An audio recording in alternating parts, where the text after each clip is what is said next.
What's up, guys? This is John Hasselbauer, golf writer for thelines.com, and in this video, we'll be going over the Valero Texas Open tournament preview, my model, key stats, and everybody that I will be placing my money on this week. It's a big bankroll builder week. As the appetizer, the amuse-bouche to the most popular tournament of the year, the Masters tournament, in the following week. So definitely need to build a little bit of bankroll this week so that we have a little more money to spend on so many specialty props and everything you can think of. The sports world will be on notice for golf, if only for 1 to 4 to 5 weeks a year. That is definitely one of them, and I'll be cranking out content for the Masters left and right every day next week, and including this week. Actually, we'll have plenty of articles, plenty of videos, podcast appearances, you name it. So you can find all of that here at thelines.com and on the Lines YouTube channel. So while you're here, make sure you do hit that subscribe button. There's still plenty of college basketball content being put out on a daily basis. We got the Final Four coming up. It's been a great tournament for the Lions staff, not myself included, because I have been too focused on golf to really dig into the smart way to bet March Madness, which is, look at stats and read the articles and the expertise of everybody else. I've pretty much just been going off of vibes, and the vibes have not been good. So I have not had a great March Madness tournament. Brackets have been bad. Bets have not been spectacular. But fortunately, last week, the Corrales Puntacana Championship picked us up. Matt Wallace came through for us. Always nice to visit the course, get a little bit of course knowledge, understand how it sorts of plays out there, and then apply that to everything that we do on a weekly basis anyway, and have it all work out too. After playing Corrales, it definitely seemed to me like you need to be an elite approach player, which the history would back that up. And then you're just inevitably going to hit into these long par fives, have some tight runoffs, and need to get up and down for birdies. And those are your birdie opportunities. So that's exactly what Matt Wallace does.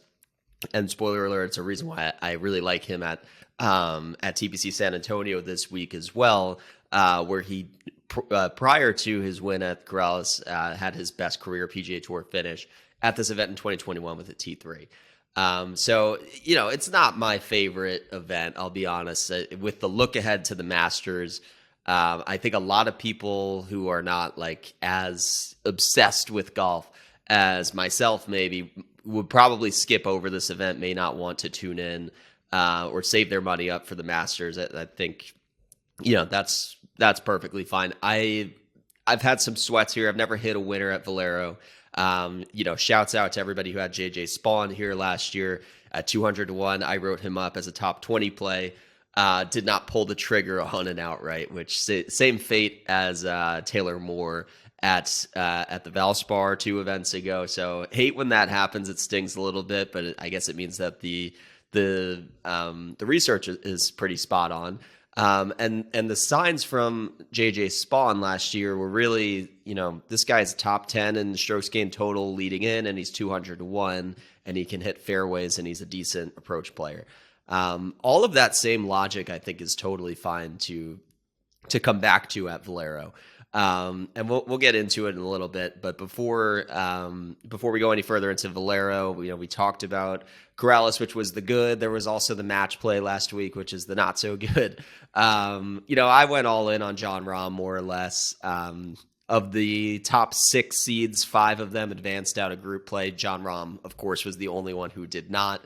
So that's a shame. Anything that was associated with a bracket for me last week got completely busted. So a little disappointing. If there's any silver lining that comes out of that, I would still like to get a piece of Rahm at the Masters, and maybe since he looked the worst of the elites and the other, Scotty and Rory faced off in the consolation, maybe there's one book that overreacts to Jon Rahm. Early exit at the match play, leaving early due to sickness at the Players. And maybe he gets to 10 to 1. I don't know. He's 8 to 1 now. I could see him getting to 10. That's for another show. That's for next week to get even further into the Masters board. But I don't think it's a bad idea if you want to have a short card and exposure to one of those big three on the board, because it just always seems to be the guy who's in the best form wins. Obviously, with a little bit of course history as well. But yeah, I won't get too much further into Masters in this video. There's going to be a lot of content. We've got the mega cast with the staff, as we did for the players. We'll bring that back. We have from the tips again. Diving into more like trends that are important, people who have good course history. I think the live topic is going to be the biggest storyline going into this year. It's the first time we've seen all of these live guys play a 4-round event since the Open last year, which is crazy. And I, spoiler alert there too, but I actually think I'll have some live guys on my betting card. I think they're going to slip. And I think this is their Super Bowl, like more than it ever should be, because this is their only opportunity. And if you win a major, then you qualify for all the other majors. So they're going to be motivated, whatever they're doing in their live season. I think they're tuning up, making sure they have the shots for Augusta. So I'm not going to watch Live Orlando because I don't care, but I am going to pay attention to the leaderboard afterwards and just see, if Cam Smith is horrible and he gets past 30-1, I'm probably going to bet him at the Masters. So we'll see, but that's for another show. For now, we will skip ahead to Valero. So getting started with the Valero odds page, as always, you can go to thelines.com, search for Valero odds, and this odds page will come up. If otherwise, you know where to find my tournament preview, and in that right here, you can always click to the odds page, and this is going to give you all evergreen content, the current odds, the odds trends, the course specs, everything you need to know, independent of who's playing. Can be found on this page. I think it's always a helpful reference point, even before my full preview article comes out. This is always an evergreen page that exists. So if we look at the board this week, it is Tyrrell Hatton who is the prohibitive favorite at 13-1. Then a pretty big gap and a cluster of guys in the 20-1 range. Ricky Fowler being next, followed by Corey Connor, Siwoo Kim, Hideki Matsuyama, and Davis Riley. And Taylor Montgomery's in there too. Hatton, should he be the prohibitive favorite? I guess so. The injury is sort of like a hand lingering-ish injury that came up on the practice green before his first match at the WGC last week. He did not look good whatsoever. He had a really soft group and didn't advance through it. And he's always played well in match play. So that is definitely a concern.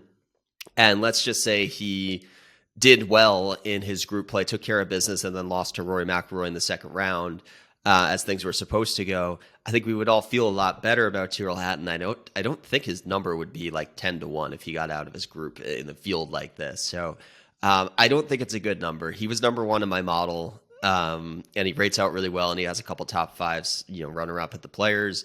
Definitely in great form and plays well in sort of windy conditions like this, but I'm not feeling it on Tyrrell Hatton. I don't even know if I'll get there in DFS, to be honest, because we've got the Masters the next week, and if he has a lingering injury, he's kind of a WD risk, whether before the tournament or in tournament. I don't think he wants to get himself in more injured than he currently is. So something to monitor for sure, but not somebody that I'll be betting. There are a few guys in this 20-1 range I think are interesting. There's some value here, I would say. Something to monitor just in general is who is qualified for the Masters and who needs to play themselves in. We haven't seen a lot of favorites win this event, which I think is due to the fact that the favorites are typically already qualified for the Masters. It's their last week before. They want to tune up a little bit. Something I thought was really interesting last year, Rory McIlroy came into this event and it was kind of like a head scratcher. Like, why are you here? You were just at the match play. Masters are next week. He never plays the week before the Masters, but he said he was going to try something new this year. And it was so weird because he was hitting these big sweeping draws into he's in the middle of the fairway with 120 out and he's hitting this dramatic right to left draw. And it's like, okay, I am watching somebody trying to tune up 4 shots at Augusta right now. He could not care any less about this event. And he missed the cut at Valero. He just went out there and said, I need 2 days of competition so that I can just feel a little bit loose, switch up the mojo, and try out a couple shots on a course with a gallery around me. And he straight up did that. And it was basically what everybody fears when we talk about a look-ahead spot. Or a tune-up spot. But the year before, Jordan Spieth came in here, and you would have thought the exact same thing. The Masters are next week. He cares so much about the Masters. Obviously, everybody does. But a past winner there. What's he doing at Valero? He couldn't care. And he won at like 16-1 odds. So it can go both ways. The Masters motivation thing, I think, is overblown. Like, if you win any week on the PGA Tour, you qualify for the Masters. So, yes, this is your last opportunity to. But you're not more motivated this week than you are other weeks. You're always motivated to win. So I think that's a little bit of a false narrative. But obviously, Ricky Fowler stands out here of everybody at the top of the list. From Hatton, Connor, Siwoo, Matsuyama. Montgomery's actually just on the outside looking in. I'm not sure if Riley's in. Kirk is definitely in. So of all these guys at the top, Fowler's actually the only one who's not qualified. And he can only get in at this point if he wins. He would have needed to get to, I think, the semifinals of the match play. Drew a brutal group with Rama, and it ended up being Billy Horschel who got out of it at the match play. But in any case, he's a popular bet this week. Motivation or not, he just suits the course very well. So I won't go through the entire board, but those are your favorites. And then if we scroll all the way down to the course specs this week's TPC San Antonio Oaks course is just over 7,400 yards as a par 72. It's actually top 10 on the PGA Tour in length, but it is not a course that bombers have had a ton of success. True to the name, Oaks course, there are a ton of trees here. There's a lot of lateral punch outs. There's a lot of nefarious stymied against a tree or deep in a forest situation. So it's a skill to have control of your golf ball off the tee, and it is a driver heavy course. So it's not like you can lay up with 3-wood on every hole and play conservatively. You do still need to hit a lot of drivers. There's a lot of wind as well. So you need that distance. I'm not going to say it's like a total driving course, but if you're accurate with the driver in your hand, it's helpful. But in general, I would say not necessarily a course where people gain a ton off the tee. Instead, it's definitely a fairway to green emphasis. Great approach players have one here. And they have some tricky bunkers. So short game, touch around the green is going to continue to be important. And I would also say how slow the greens are here with Bermuda and a little bit of POA overseed. That's pretty significant here because that's actually a very similar setup to what we just saw at Corrales. There's a lot of good players who played well, or I shouldn't say good. There's some average players who played well at Corrales who fit this course well and have some pretty good history. So I think that's a really good comp course to look at. Just immediate recent form. If you had a top 10 last week, I think you can bring that over here because both courses are long, but reward iron play first and foremost and have slow greens just because of how windy it is. They can't have the greens roll too firm and fast, or they wouldn't be able to stay on the green. And yeah, fun fact, it's a Greg Norman design with Sergio Garcia consultation. So both of those guys are in Orlando this week. They're not able to come to their own course. I'm very surprised that this course is still, well, I guess it needs to still be on the course rotation, but I'm surprised there haven't been the same rumors as there have been with, say, PGA National and Austin Country Club of this course falling off, and Mayakoba is another example of these courses falling off the new schedule next year. One, I don't like this course. I don't think there's anything noteworthy about it. I think it's a very vanilla assortment of holes. But two, obviously, we kind of want to disassociate from Greg Norman on the PGA Tour. So why are you playing his course if there's so many other great courses that you could have this event at instead? It has been here since 2010, but the Valero Texas Open has always shifted across many Texas venues over the years. So not to say it has to be here forever. Other comp courses, I would just look at pretty much all of the Texas courses because they're going to share that wind in common. If you look at like a Colonial, I don't think that's the best comp because it's not a lot of drivers and it's a lot more dog-legged.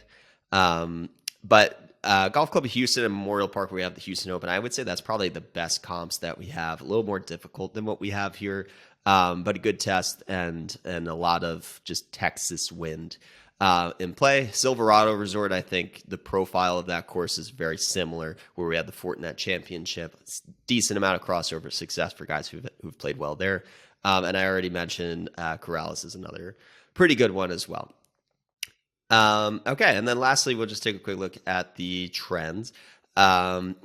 It's so interesting here. So 3 of the last 4 winners have opened at 200 to 1 or longer. JJ Spawn most recently at 200 to 1 last year. Jordan Spieth then won as a favorite, and then it was Corey Connors who got in as a Monday qualifier the week of, and Andrew Landry who picked up his first career win here before that. Kevin Chappell also seems like a random winner, but he was actually in great form. This is essentially like a Davis Riley if you were to win this week is what Kevin Chappell was doing in 2017. And Charlie Hoffman, we haven't really talked too much about him, but this is his dojo. I want to say he has like 5 top 5 finishes in his career and 3 over the last 5 years. Not really sure why. He's like, it's kind of random that this is the type of course he's had so much success, but very few other courses will you find the type of consistency that a player has like Charlie Hoffman. At the Valero Texas Open, he did miss a cut for the first time since like 2006 of coming here last year, and he's coming off a missed cut at Corrales. This is probably the longest number you've ever seen Charlie Hoffman at this event. But, you know, if you want to sprinkle a long shot, it seems like regardless of form, he just kind of shows up here. And then lastly, just looking at the winning score trends, I would say 2019 when Corey Connors won was definitely an outlier. He won at 20 under par, and the median score was 6 under, which is much lower than what we traditionally have seen. And they got like record rainfall going into that tournament this year. It's been like record dry, record heat. So I wouldn't expect 20 under. I think minus 14 what we had last year when there was a lot of wind prevalent throughout the event. It was blowing pretty significantly for the better part of the weekend. So there was definitely some carnage, a lot of bogeys. I would expect the same this year, like minus 13. That might be enough to win again in 2023. Okay, so that's the background on the course. Let's move on to the model this week. So I'm going to pull up and zoom in the model just to see the key stats that I plugged in this week. Again, this is all in Fantasy National in a mixed condition model. So in order of priority, I started with strokes gained approach this week. You look at anywhere that JJ Spawn and Jordan Spieth and Corey Connors have won recently. That is a very clear through line of what's most important to find success here. I then went to comp course history with all of those other somewhat challenging Texas and wind influence courses. And then as a recent form proxy, I like strokes gained tee to green over the last 12 rounds. The greens here are really tough to predict from like a modeling standpoint. We've had really bad putters putt well here. We've had really good putters not putt well here. So I'm not really putting too much emphasis on putting this week. I'll look at recent tee to green form and hope that that's enough to have a strong pop week on the greens. Good drives gain is what I'm going to use as a workaround to strokes gain off the tee or driving accuracy. It's just a good way to see who puts themselves in position, which is all that matters on a course like this because the rough's really not that penal. If you just miss the fairway, you're still going to be fine to hit these greens for the most part from the rough here. So really like good drives gain, put higher weight on that than I normally would. And then I have strokes gain ball striking again, just to like kind of indirectly put a little strokes gain off the tee in there, but also heavy up on the approach or double down on the approach play, which I think is important. Strokes gain around the green whenever it's windy and moderate scoring conditions, you're always going to have to scramble a little bit. strokes gained putting just a little bit here for last 36 rounds. And then I have bogey avoidance, strokes gained total in windy courses, so not exactly the same courses as the comps. And then par 5 scoring. The par 5s are no gimmies here. At least 2 of them are not reachable in 3, in 2, which is again why I like the Corrales comp. Anybody who's able to make birdies on those par 5s is typically good with their short game or good with their like flip wedges. So kind of a unique skill set to have this week. And then course history. And just looking at the course history, it's always interesting when the odds-on favorite has never played the course before and he's such a prohibitive favorite.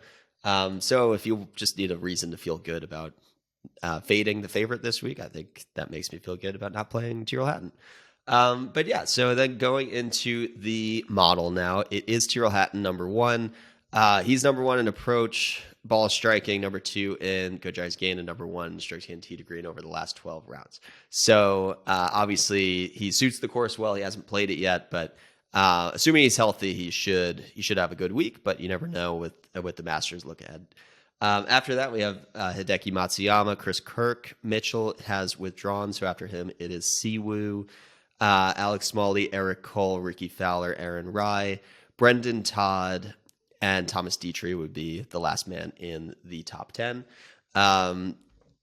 Looking at my bets now, let's see. So it is Tuesday afternoon, and I do not have a full betting card yet, which is unusual. It's been a busy week of work, so I have not really had a chance to super overanalyze the odds, and I think usually I would have a full betting card Monday morning and capitalize on a lot of value as soon as the odds are up. I missed the boat on that, and I'm kind of feeling it now with not so much value left on Tuesday. But here's where I'm at. I basically have room for one more guy, and I skipped the top 2 here, which we'll come back to. But I started my card with Ricky Fowler.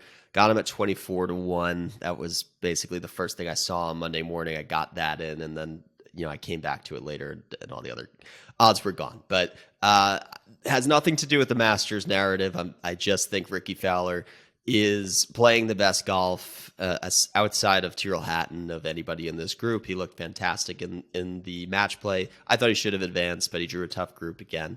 But he looked really good. He's clicking in all facets of his game. Obviously, he wants to get to the Masters, but he's a better player than most guys in this field, and you can see from a statistical standpoint, just very above average. I'm talking about top 25 in approach, tee to green last 12, ball striking, bogey avoidance. So all things that should lead to a safe floor. He's also had good history here. He's 20th in strokes gained total at TPC San Antonio.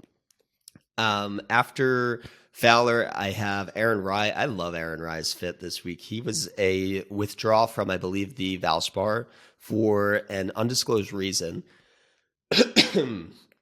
Excuse me. He was a withdrawal from the Valspar for an undisclosed reason.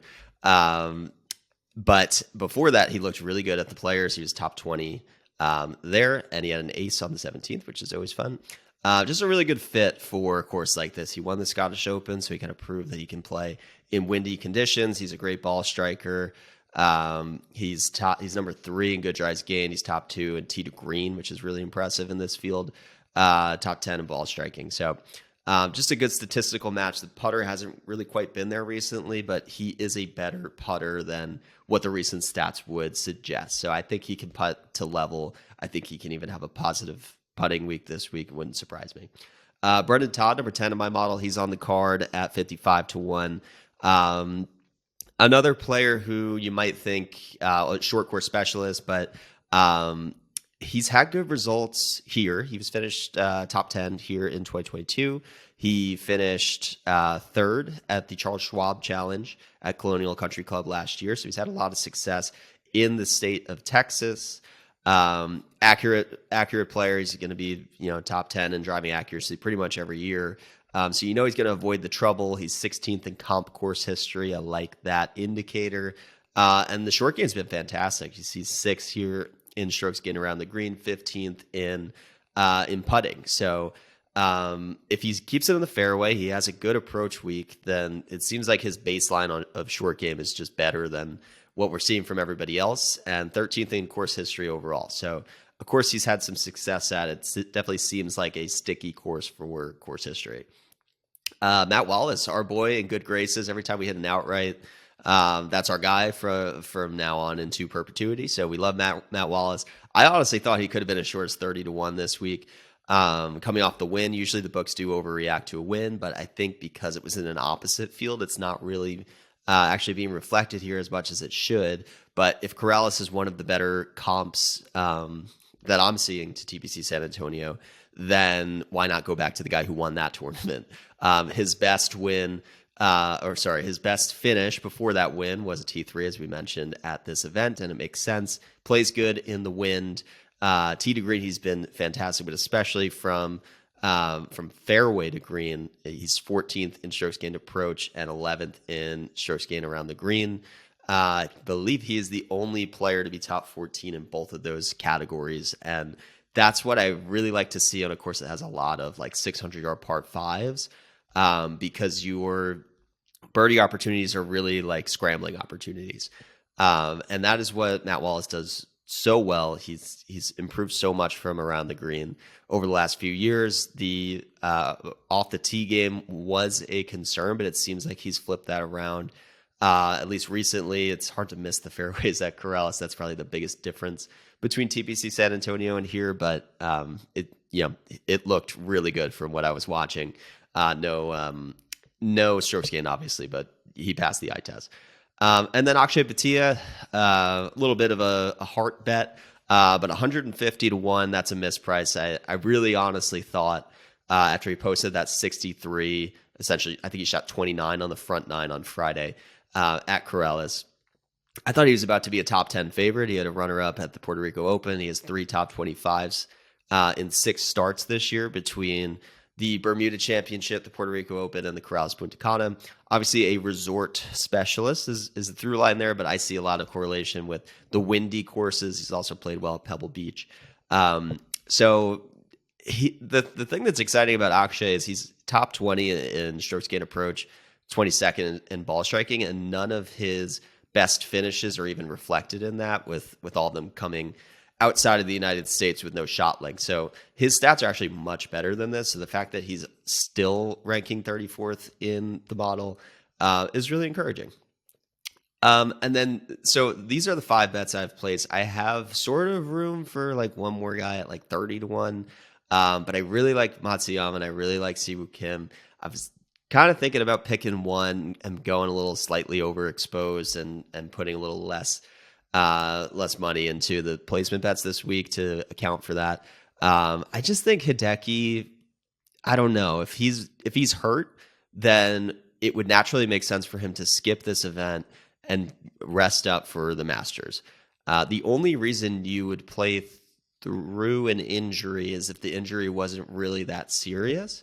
I don't understand why he would be here injured. It's very confusing to me, but logically, if he is going out of his way to play this tournament that he really does not need to be at, then the injury, he has to feel better about his health than he's letting on. So if the odds slip any further, I saw him get to 29. Now he's at 27. If he gets back to 29, I might do it, or I might try to live bet him if he, I don't know, is slow out the gates, but is I don't know. I'm trying to justify betting Hideki Matsuyama, but I want to avoid a Xander situation where we're at the Century Tournament of Champions and he says, I'm hurt, and then he actually is hurt and he withdraws in the middle of the tournament. So we'll see. I don't know. I'm kind of processing this in real time. I have no idea how to finish my card. And Siwoo Kim, odds are a little short, but he's so consistent here. 12th in course history, 5th in approach, and 4th in bogey avoidance. So it just seems like somebody who's almost a lock to be in contention. He is in the Masters field, but he always plays this event, so I don't think he's looking ahead. Definitely somebody I like in the top 20 market. Okay, so that is the card for the Valero Texas Open. Thank you guys for following along. I wish you the best of luck with your Valero bets, and I can't wait to see you next week when we really dig into Masters Week. So thank you guys again, and best of luck with your bets.